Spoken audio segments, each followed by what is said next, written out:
Stéphanie Demuru et vous. Il est question de votre pouvoir d'achat, chers auditeurs d'Europe 1. Vous souhaitez vous exprimer à ce sujet. N'hésitez pas à faire le 01 80 20 39 21. Appel non surtaxé. Et nous sommes toujours avec Benoît Perrin, directeur de Contribuables et Associés, économiste, qui rend l'économie claire. On parlait il y a quelques instants des factures d'électricité et de gaz qui augmentent à partir du 1er août. On parle en ce moment même des droits de douane. Et puis, Benoît, vous me le rappeliez pendant le journal, d'ailleurs, de Pierre Vest, qui en a parlé. L'augmentation aussi du livret A, décidément, ce sont des petites mauvaises nouvelles, mais enfin quand même les Français ont pas besoin de ça. Vous restez avec nous, Benoît Perrin, parce qu'il y a beaucoup d'auditeurs qui souhaitent réagir, notamment Anne qui nous appelle de Besançon. Oui. Bonjour Anne, soyez la bienvenue sur l'antenne d'Europe 1. On parlait des droits de douane il y a quelques instants, juste avant la pause, et je crois que vous vouliez intervenir sur ce sujet. Oui, enfin, je voulais juste dire que justement, l'économie, c'est pas une science exacte et qu'on peut faire dire tout et son contraire, notamment sur les droits de douane. À court terme, ça fait un effet déflationniste, puisque, voilà, nous, on pourrait même dire, parce qu'on va avoir plus de produits chinois, puisqu'on aura peut-être, voilà. Mais à long terme, c'est très dangereux, notamment par rapport à ce qui se passe entre l'Inde et l'Angleterre. Eux, ils ont eu 3 ans pour construire un FTA, un Free Trade Agreement. Ils ont pris leur temps et ils ont abouti à quelque chose de phénoménal. Avec abolition des droits de douane, ça va faire un développement technologique, intellectuel et culturel entre les deux pays, l'Angleterre et l'Inde. Et nous, l'Europe, on se retrouve avec un accord qui n'est pas un accord. Voilà. Qu'est-ce que vous faites dans la vie, Anne ? Vous m'avez l'air extrêmement pointue sur les sujets d'économie. Vous faites quoi ?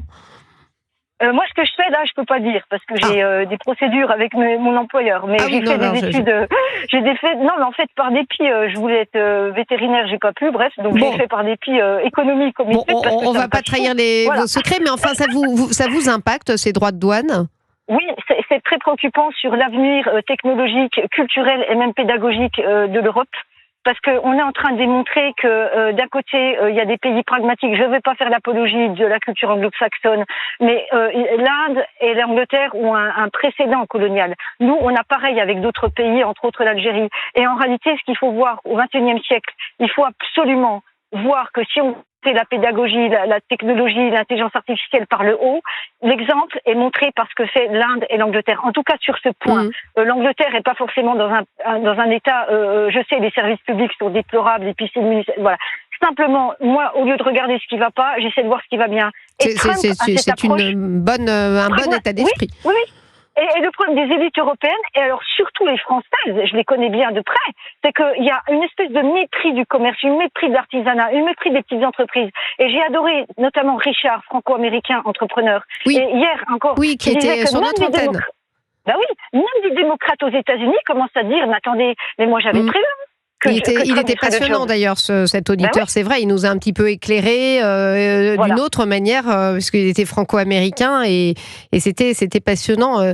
Benoît Perrin, quand vous écoutez Anne nous parler de ces accords, c'est vrai qu'on n'en parle pas énormément en France, forcément, entre l'Angleterre et l'Inde, on se dit, nous, c'est vrai qu'il y a un vrai décalage avec l'Europe qui ont subi pleinement, c'est vrai, les assauts américains, Donald Trump se frotte les mains, ça interroge beaucoup quand même. Alors c'est vrai, on disait tout à l'heure que la France a souvent tendance à à accuser les autres de ses propres faiblesses. Là, c'est exactement le cas. C'est-à-dire qu'en fait, c'est vrai que les droits de douane, c'est évidemment une difficulté. Mais le cœur du sujet, c'est surtout la compétitivité des entreprises européennes et en l'occurrence plutôt des entreprises françaises qui est en jeu. Là, ce que devrait faire le gouvernement, c'est plutôt mettre à plat tout ce qui est, ou en tout cas interroger tout ce qui est politique industrielle, tout ce qui est politique commerciale, tout ce qui est politique d'investissement vers les nouvelles technologies. Votre auditrice a tout à fait raison. 80% de l'investissement qui concerne l'intelligence artificielle est capté par les États-Unis et la Chine. L'Union européenne, c'est seulement 4%. Mais on a énormément de normes aussi sur ce sujet. On préfère s'interroger effectivement sur les sujets éthiques, d'ailleurs, de responsabilité. D'ailleurs, ça, on les a sauvés, les normes. C'était dans l'accord d'Ursula von der Leyen. Alors là, ça, elle est revenue et avec vous voyez, un respect sur la réglementation. C'était l'un de ses mandats. Voilà. Mais c'est vrai que vous avez raison, l'IA est un sujet d'avenir, de demain. C'est un levier de croissance incroyable. On est à la traîne aussi. Et on sait que là aussi, on est à la traîne.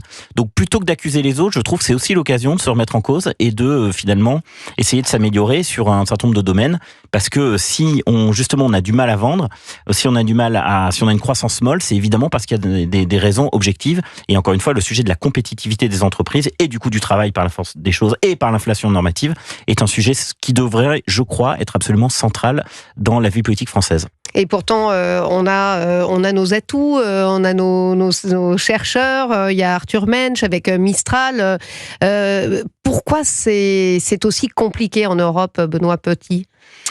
Benoît Perrin, pardon. C'est un ancien rédacteur en chef à moi que je salue, Benoît Petit. Je ne sais pas ce qu'il vient de faire. Benoît Perrin, excusez-moi. Le sujet des normes que vous avez soulevé tout à l'heure est un sujet absolument central. Et d'ailleurs, on voit bien que vous avez de plus en plus de chefs d'entreprise du CAC 40 notamment, qui sont régulièrement convoqués à l'Assemblée nationale et qui vous expliquent tous qu'ils ont une énorme difficulté avec les normes françaises et les normes européennes.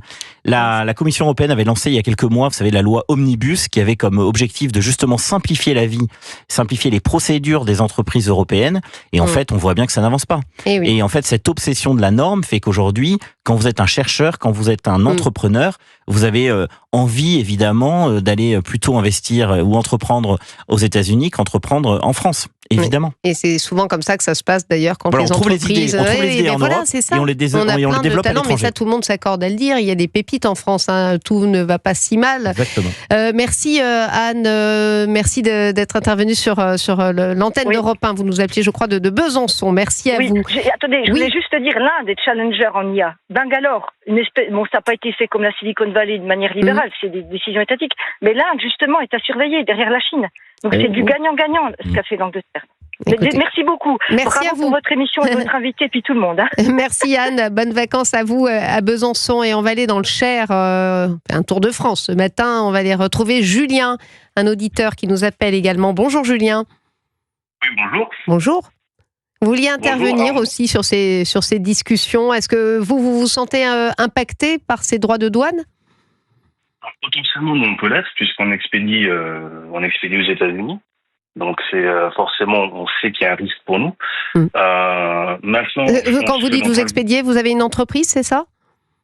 Je travaille pour l'entreprise qui expédie aux États-Unis. D'accord. C'est indiscret de vous demander quelle entreprise? Alors, le nom, je ne vais pas le donner, mais en tout cas, le secteur de l'agroalimentaire. D'accord. Donc, on expédie aux États-Unis. Alors, effectivement, on est inquiet parce qu'on se pose des questions. Quel va être l'impact au final pour nous? On sait qu'on vient de rentrer les commandes avec les États-Unis, donc dans l'absolu, pour l'instant, ça se passe bien. Maintenant, je pense que globalement, je suis comme Monsieur Arnaud. J'ai plutôt tendance à dire que vaut mieux avoir signé ce pseudo-accord et être toujours en fait assis à la table des États-Unis quelque part, plutôt que d'avoir rien fait. Parce qu'on voit qu'avec le Canada, ça a frité un peu plus fort. Et je pense que il va se passer des choses dans les mois qui viennent. Il faut attendre un petit peu de voir ce qui se passe. Et vous n'êtes pas si pessimiste pour l'avenir? Pour vous, ça peut... Alors, expliquez-moi, parce que c'est vrai que Benoît Perrin nous le disait, on passe quand même de environ 4% de droits de douane à 15%. Ça va quand même vous pénaliser?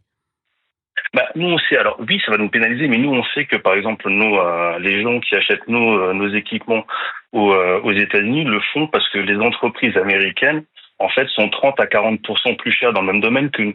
Donc, malgré cette augmentation, on a encore une marge de manœuvre pour vendre là-bas. Donc, c'est pour ça que, oui, on est inquiet, mais on veut attendre de voir ce qui va se passer dans les mois à venir. Et puis, ça aurait pu être pire, parce qu'au départ, c'était 30%. Voilà. C'est d'ailleurs pour ça que Ursula von der Leyen parlait d'un bon accord. Bon. Après, c'est pas un bon. Je pense pas que ce soit un bon accord globalement, mais par contre, ça nous permet de rester à cette table et de pouvoir discuter. Je pense que dans les prochains mois, on va voir des évolutions sur peut-être que les vins spiritueux, ça va bouger, peut-être qu'il y a d'autres domaines dans lesquels ça va bouger. Mais ça nous permet de garder ce contact et je pense que c'est important.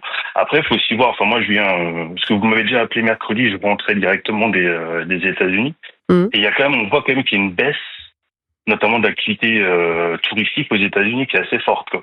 C'est vrai. Donc je pense que tout ce qui peut essayer de rentrer et tout ce que M. Trump peut essayer de dire en disant écoutez, voilà ce que je fais pour le pays, ça va les aider parce que franchement, on voit que ça a chuté sévèrement là-bas, quoi. Non, mais c'est vrai que vous avez raison et je ne sais plus avec qui, quel auditeur, ou j'en parlais l'autre jour ou invité, mais on le voit, il y a une inflation aussi qui est assez importante aux États-Unis. C'est très compliqué. Alors les billets d'avion sont pas très chers, les hôtels ça va encore, mais c'est vrai que vous partez en famille aux États-Unis, c'est injouable au niveau de la restauration. C'est extrêmement cher et il y a aussi des problèmes dans certaines rues, notamment des villes démocrates. On voit voilà, beaucoup de pauvreté, des gens qui sont en prise au fentanyl, cette drogue.